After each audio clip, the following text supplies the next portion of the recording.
लहना को आकर्षण उत्पन्न हो गया, इस गुरु जी के गुरु माता के बातों से आकर्षण उत्पन्न हो गया। कहा कोई बात नहीं है, चलिए हम कटवा भी देते हैं। कटवा उठवा दिया, गाय खिलवाया। सुबह सुबह 4 बजे सब उसके 11 साथी थे, कहे कि भाई चल चल जल्दी, तू क्या चक्कर में, बुढ़वा के चक्कर में पड़ा है, यहाँ घास काटने के लिए आया है। लहना कहा कि मुझे घास काटने में मजा आ रहा है, तुम लोग जाओ उधर से देख करके आ जाना, मिल लेना, जब यहाँ आएगा ना तो हम साथ साथ लौट चलेंगे, जाओ तुम लौट आओ वैष्णो देवी से। वो सब चला गया कि पागल हो गया, चल पड़ गए। कोई कोई पागल हो जाता है ना। और लहना जो है आश्रम में सेवा करने लगा। एक दिन सुबह सुबह 4 बजे जब आश्रम में आया झाड़ू देने के लिए, तो देख रहा है कि खूब सुंदर एक लड़की झाड़ू दे रही है। लहना पूछा कि अरे भाई हम रहते हैं, गुरु माता जी रहती है, उनके लड़के हैं, अब तुम कौन यहाँ झाड़ू दे रही हो? वो और लड़की खड़ा होकर बोली कि मैं वैष्णवी देवी हूँ और तुम्हारे साथी 11 को गए हैं वहाँ पर हमारे दर्शन करने के लिए। लहना उनके पैर पर गिरा कि अरे देवी जी तो आप क्यों? कहा कि सब मुझे यहाँ पाप दे आते हैं, और जब मुझे अपना पाप धोना होता है तो संतों के दरबार में आकर झाड़ू देती हूँ, बर्तन धोती हूँ, तो मेरा भी पाप कट जाता है। और यह कहकर के वह देवी अंतर्ध्यान हो गई। अब जब लहना जाकर के गुरु जी के नानक देव के कपार पैर पर गिर गया सुबह सुबह, कहा गुरु जी हम बड़ा गजब देखा। रोने लगा, कहा गजब देखा बच्चा? तो कहा कि अरे गुरु जी वैष्णवी देवी में झाड़ू दे रही है, जिसके दर्शन करने हम जा रहे थे। कहा कि वही झाड़ू दे रही है, तो हाँ तब इसमें दुखी क्या है बच्चा? कहा कि दुखी है कि हमारी देवी जी हैं। कहा कि बच्चा इस सृष्टि में संत ही परमात्मा का प्रतिनिधि होता है, आज जो पापों से भर जाता है तुम्हारे लोगों से, वह संत के दरबार में आकर के सेवा करता है, वह पाप से मुक्त हो जाता है। अब जो है लहना को लग गई फकीरी, अब तो गुरु जी के यहाँ सेवा करने लगा। गुरु जी एक दिन मस्ती में उसको अपने अंक में भर लिए और कहे कि आज से तुमको हमने अंक में भर लिया, तुम लहना नहीं हुआ, अब गुरु जी के अंग से पैदा हुआ है, इससे तुम्हारा नाम अंगद देव बनेगा। और वही अंगद देव नानक देव के बाद प्रथम उस गद्दी पर बैठा है। अंगद देव, लहना से अंगद देव हो गया। देखो तो किसी किसी की लगन लग जाती है, मेरे लगन लागो यार फकीरी में। कोई कोई गुरु जी के शरण में लग जाता है, कभी कभी घटना घटती है। और देखो काशी में भी कहा गया है, महामंत्र जहि जपत महेशु काशी मुक्त करत उपदेशु। भगवान शंकर के महामंत्र का, भगवान शंकर भी उस महामंत्र का जाप करते हैं ना, तब उनमें सामर्थ्य आती है काशी को मुक्त करने के लिए। तुम लोग भी यदि आए हो आश्रम में सेवा कर रहा है, मन तन से सेवा कर रहा है, मन से सुमिरन कर रहा है, धन लगाकर भंडारा कर रहा है, इसलिए कि भंडारा में तो कोई ना कोई खर्चा कर ही रहा है ना, वह कर रहा है, तब तुम तीनों तापों से मुक्त हो जाता है, दैहिक दैविक भौतिक ताप। कहते हैं जोगते चला संसारा, निश्चय कहा न मानु हमारा, कनक कामनी घोर पटोरा, संपत्ति बहुत रहे दिन थोड़ा।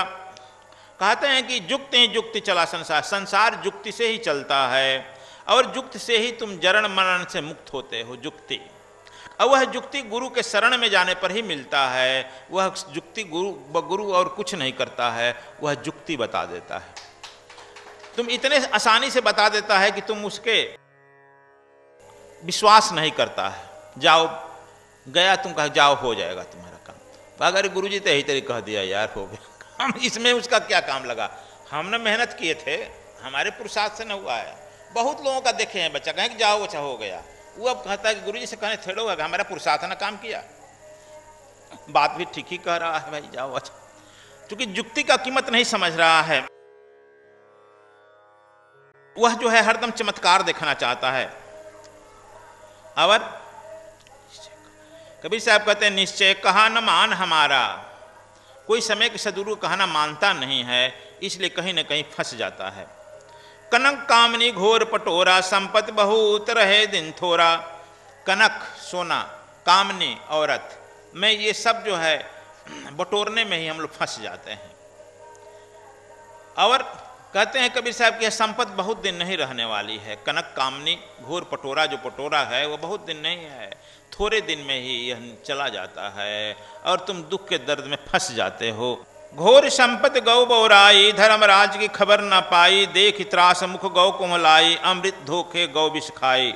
कहते हैं कि थोड़े भी संपत्ति तुमको मिल जाता है, बहुत नहीं। गरीब है, बहुत थोड़ा संपत्ति मिल गया, गरीब है, तुमको एक नौकरी कोई मिल गई, चिरकुटानंद का कुछ मिल गया, तो तुम पागल होने लगते कि हम बहुत बड़ा स्टैंडर्ड वाले हो गए, हमसे बड़ा कोई है।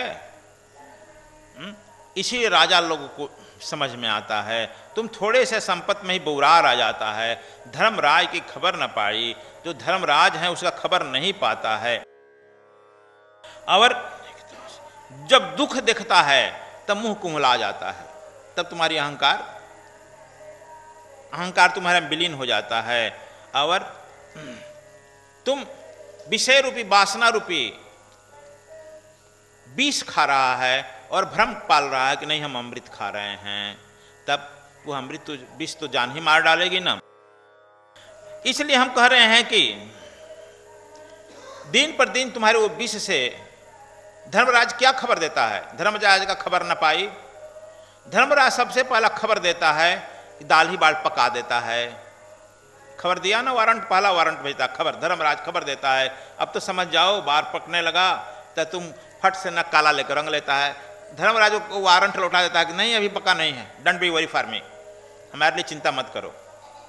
तब क्या करता है? आंख से कम दिखाई पड़ने लगता है, फिर चश्मा लगा लेता है, ऊपर नीचे करके कहता है कि नहीं धर्मराज मुझे दिखाई पड़ रहा है, हमारे लिए उदास मत। अच्छा, फिर धर्मराज जो है तुम्हारा बत्तीसों तोड़ देता है, तो तू जाकर के दुकान पर नकली बत्तीसी लगा लेता है फिर नहीं मानता है। तब धर्मराज जो है आ करके एक तमाचा लगाता है। जब वह जोर का तमाचा लगता है तुम्हारा आंख भी बिक जाता है, दांत बत्तीसों निकल कर फेंका जाता है और रंगा हुआ तुम्हारा बाल भी साथ नहीं देता है। यह कितना दिन धोखा देगा? इसलिए जो परमात्मा जिस रूप में दिया है उसमें स्वीकार करो और धर्मराज को पहचान कर श्री राम राम के शरण में चले जाओ। कहते हैं मैं सृजो मैं मारो मैं जारो मैं खाओ, जल थल महि रमि रहो मोर निरंजन नाम। काल निरंजन जो है बीच में आ जाता है, जब सतगुरु के शरण में नहीं जाने देता है तो काल निरंजन ही कहता है तुम कहाँ जा रहे हो, मेरा पूजा करो, मैं ही सृष्टि का ब्रह्मा बनकर सृजन करता हूँ, मैं ही जो है विष्णु बन करके यह संसार का प्रलय करता हूँ और मैं ही जो है विष्णु बन करके संचालन करता हूँ। काल निरंजन, इसलिए काल निरंजन जो है लोगों को फंसाता है अपने चक्कर में और हम सब जो है उस काल निरंजन के चक्कर में फंस जाते हैं और फिर जो है उसके भोजन प्रसाद बन जाते हैं। वह परमात्मा तक आपको जा करके मुक्त नहीं होने देता है। इसलिए कहते हैं कि समय के सदगुरु के शरण में जा करके काल निरंजन को पहचानो।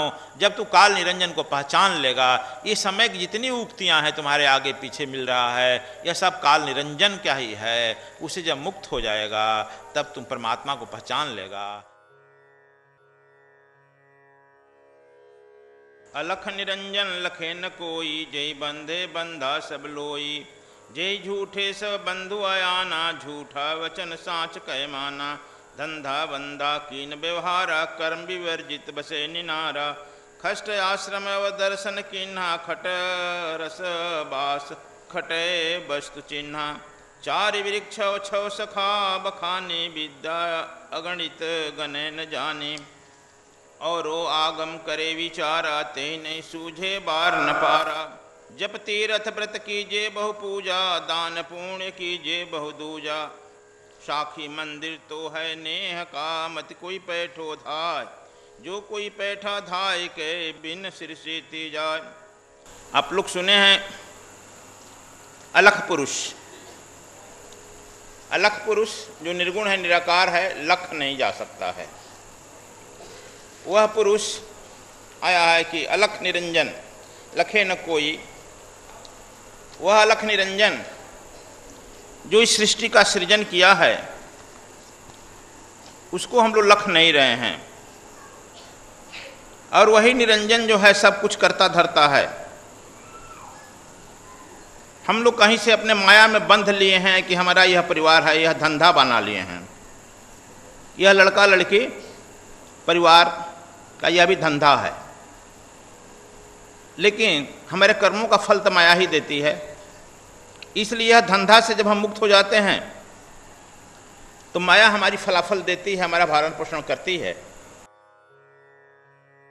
हम लोग अक्सर उस एक निराकार परमात्मा से नहीं जुड़ते हैं और बहुत सारे देवी देवताओं से जुड़ जाते हैं। आश्रम में भी तो लोग देखा होगा, एक गुरु से नहीं जुड़ते हैं, लेकिन आने में जितने लोग आते हैं सबसे हम परिचय बढ़ाते हैं, संबंध बढ़ाते हैं, रिश्ता नाता लगाते हैं, फ़ोन नंबर नोट करते हैं, फिर उसके यहाँ अपना तू मैं करते हैं। जिस संबंध को हम बढ़ाने के लिए आए हैं वो नहीं बढ़ाकर सब काम करते हैं। वही होता है, अलख निरंजन जो लखा है यह संसार, उसको हमको लखना नहीं चाहिए, लखना चाहिए, लेकिन उसको छोड़कर सब हमको सबको लखते हैं और हम किसी न किसी और धंधा में फंस जाते हैं। कबीर साहब भी अपने माँ के साथ एक बार तीर्थ यात्रा में निकले। रास्ते में उन्हें माया एक सोने की झोली रख दिया, सिक्का सोने की झीला रख दिया। वो देखे और उपेक्षित करके कहा कि अच्छा माया महाठगनी हम जाने, तू यहाँ आकर बैठ गई है, ठीक है धन्यवाद, कहकर आगे बढ़ गए। उनकी माँ पीछे पीछे आ रही थी, वो उठा ली। फिर देखेगा कि माँ क्या कर रही है, कहेगा अरे पगले घर द्वार नहीं है, ले चल रहे हैं, घर और बन जाएगा पका का, अब तुम्हारी शादी ब्याह भी करनी है, बहुत सारे काम है ना। जितना उम्र बढ़ता है ना हम लोग को उतनी प्लानिंग बढ़ती है। हम अपने तो जीवन काट लिए, अब घर बना रहे हैं बुढ़ापा में, किसके लिए भाई, तो लड़का के लिए बना रहे हैं, लड़की के लिए बना रहे हैं। 4 लड़का है तो 4 के लिए अलग अलग फ्लैट बनाएंगे। हम पूछते हैं कि 4 फ्लैट क्यों बना रहा है, तो गुरुजी अलग अलग रहेगा ना, हमने कबूतर खाना, ये कबूतर से बदतर है कि अपने लिए कुछ नहीं बना पाएंगे, तुम बना रहे हो, ये बेचारे रहेंगे अपना पोषण करेंगे, अपाहिज हैं, लेकिन हम लोग सब करते हैं। तो उनकी माँ भी चाहती थी, लेकिन जागृत पुरुष जो होता है वह देखता है। और हमने भी जब होश संभाला तो कहा कि हम अपने लिए या किसी परिवार के लोगों के लिए घर नहीं बना सकते हैं। जगह जगह आश्रम बनाएंगे, उस आश्रम में रहने लायक होगा तो रह लेगा, नहीं रहने लायक होता टाटा। और तुम लोग अभी तक देखता है आश्रम, तो जैसा तुम चाहेगा प्रकृति वैसा काम करेगी। सोना जो है उनकी माँ उठा ली, कही कि छोड़ दो, रख दो, यह जो बहुत लोगों को जान लेगी सोना। एक ही लड़का है, क्या करे, माँ जो है बात मान कर रख दी, कही कि तुम ठीक नहीं है बच्चा, इसलिए तुम जो है पैसा पहचानता नहीं है, आया हुआ भी लौटा देता है। वो थोड़े ही दूर आगे गए तो देखते हैं कि 4 राजपुरुष आ रहे थे, चारों राजपुरुष उठा लिए थैले को। उसकी माँ कही कि देखो बेटा उठा लिया ना वो चारों, कहा कि अच्छा तुम ये भी देखना क्या हो रहा है, अब आगे आगे देखना। जिस संध्या होने लगा, जिस धर्मशाला में कबीर साहब जाकर ठहरे माँ के साथ, उसी में वो राजपुरुष भी आकर ठहरे। उसमें से 2 राजपुरुष कहा कि हम लोग जा रहे हैं खाना का सामान लाने के लिए, 2 तुम लोग यहीं रहो, हम लाएंगे तुम बनाना। 2 जो वहाँ रह गए, बगल में मलाई की दुकान थी, मलाई बिक रहा था, कहा कि एक काम करो ना यार, मलाई खरीद लाओ, थोड़ा हम लोग खावें, और 20 मिला करके वो दोनों को भी रख दो। अब जो सोना है 4 भाग में ना बटेगा, 2 भाग में बांटेगा, आधा आधा हम तो ले लेंगे। 20 मिलाकर मलाई रख दिया।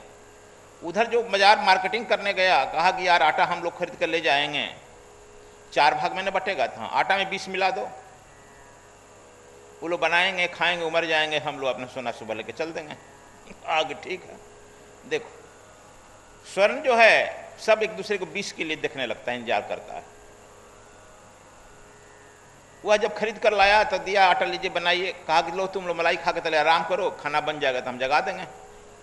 वो मलाई खाकर आराम ही कर रहा, गहरा निंद्रा में आराम करने लगा।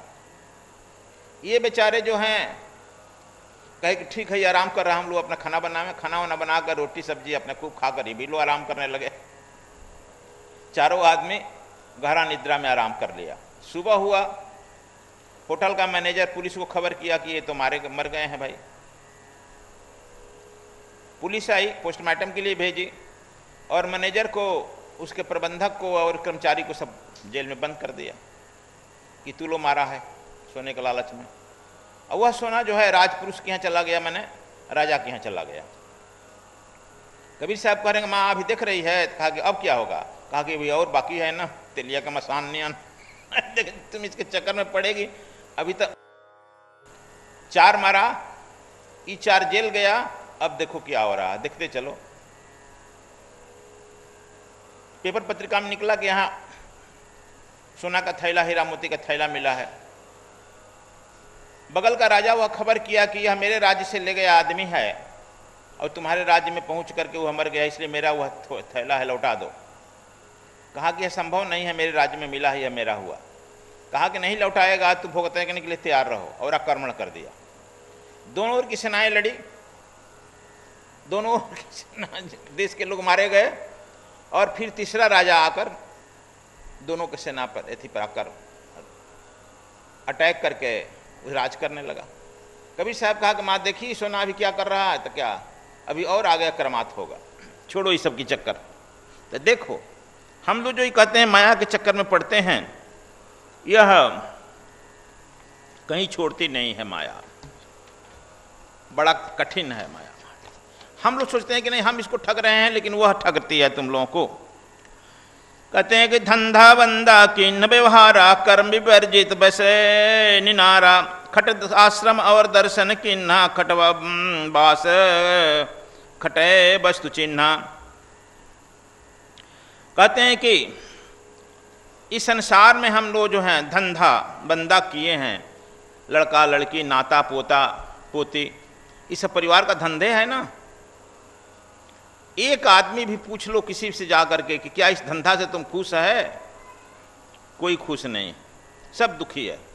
लेकिन आशा किया है कि नहीं यह काम हो जाएगा तो हम सुखी हो जाएंगे, लेकिन वह होता है फिर वह दुखी हो जाता है। यह धंधा। काम विवर्जित बसे निनारा। कबीर साहब कहते हैं काम जो वासना है इसको विवर्जित त्याग दें और परमात्मा में हम अपने वासना को लगा लें, परम पुरुष में लगा लें, उस अलख पुरुष में लगा दें, तो हम जो है यहाँ भी खुशहाल रहेंगे और वहाँ भी खुशहाल रहेंगे। लेकिन हम ऐसा करते नहीं हैं।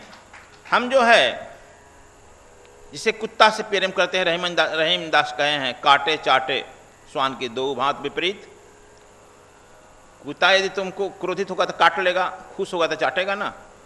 राइबिस तो दोनों तरह से जाएगा। सर्प पाल लो और सर्प को चुमा लो, सर्प भी चुम्बन लेगा तुमसे, तो क्या होगा? हम लोग इसी तरह से माया में फंस कर कहीं ना कहीं हम फंस गए हैं बुरी तरह से।